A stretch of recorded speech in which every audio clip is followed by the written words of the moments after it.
In the beginning of the film, one of the first shots, I think it's the second shot, there's a crane shot that I wanted very badly because the film is sort of claustrophobic the way it's set. I wanted to open the film big. I think it's great for a small short film to have some scope now and then. Let me see if I can stop this without stopping the recording. Right.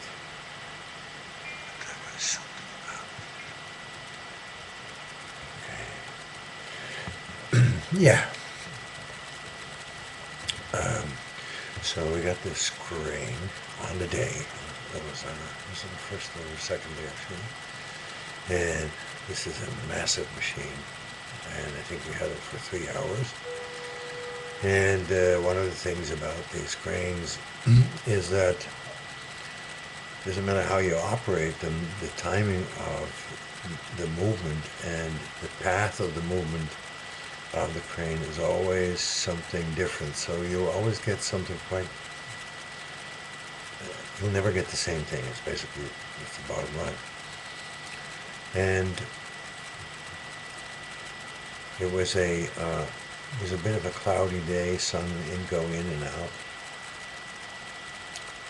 And the other problem we had, small problem, was that there were, the branches of the trees were pretty high, but so was the crane. So they had to move cautiously with the crane.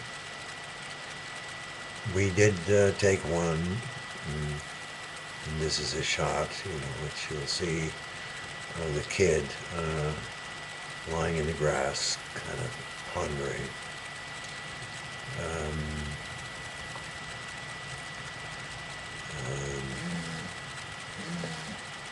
We did the shot, and it was really good.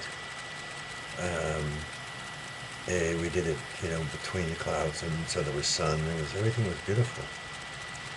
And then we were kind of like in shock because we had this thing for 3 hours. So we tried another take, and it wasn't as good.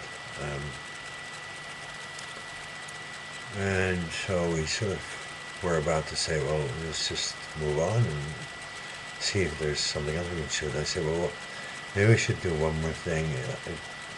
And this came to me because I saw Storaro quite a few times. What he would do was he would have his people look for the clouds and see when the sun would come through, and then he would start the camera rolling before the sun would come in, or out, let's say, and before the sun would start to come through the clouds again. So I said, let's try that.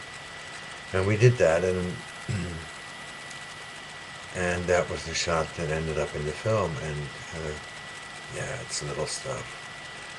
But it's the funny thing about the black and white, if the sun's not on it and the angle is not so great, it's all pretty flat. So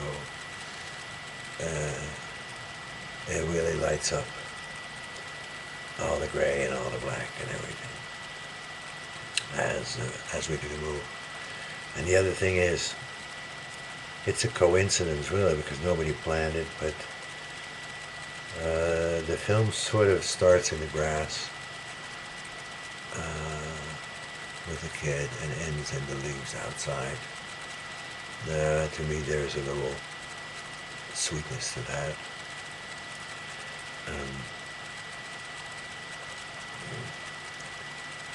Let's see, am I recording or not?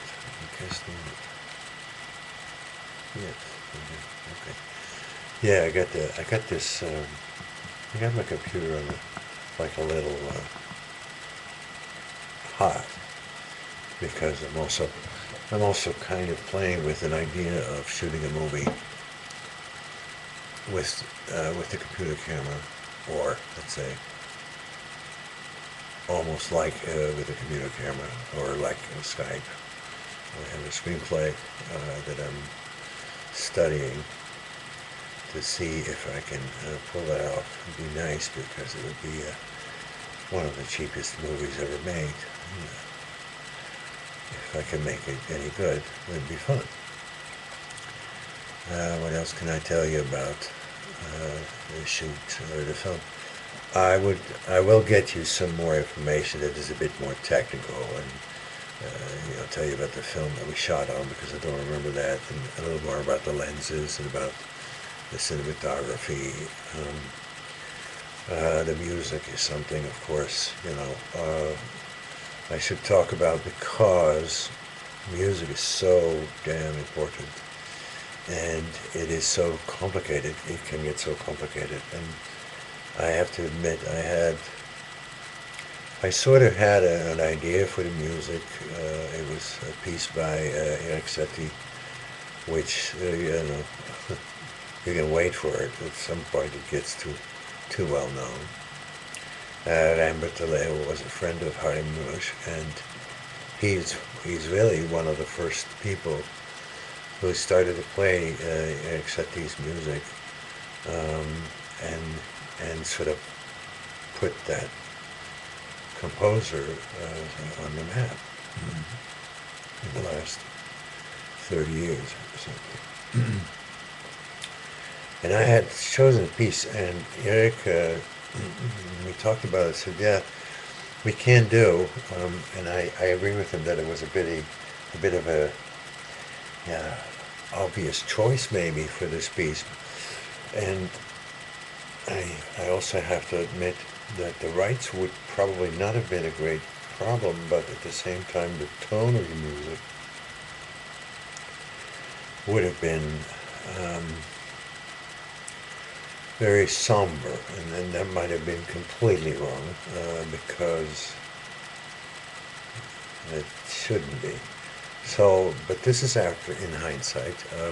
Eric said to me, he'd worked with a guy before who was kind of simple and Western a little bit in there, and said, let me give it to him, and then see what he comes up with.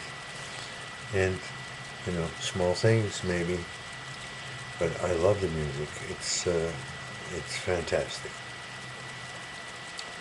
I have to cut at 10 minutes, so what else do I have?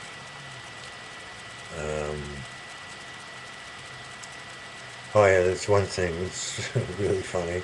We had decided that we would try and shoot the film from fixed angles, camera, camera, camera, camera, and we started our first shot, first day. We started on tripod, and then we started to sort of put it on a track, and the piece, started playing us, because we never left the tracks anymore. All cameras are moving all the time, and of course, it makes much more sense. I don't know what we were thinking, but we went for it, and so that's that. And I'll leave it at that for now. Okay.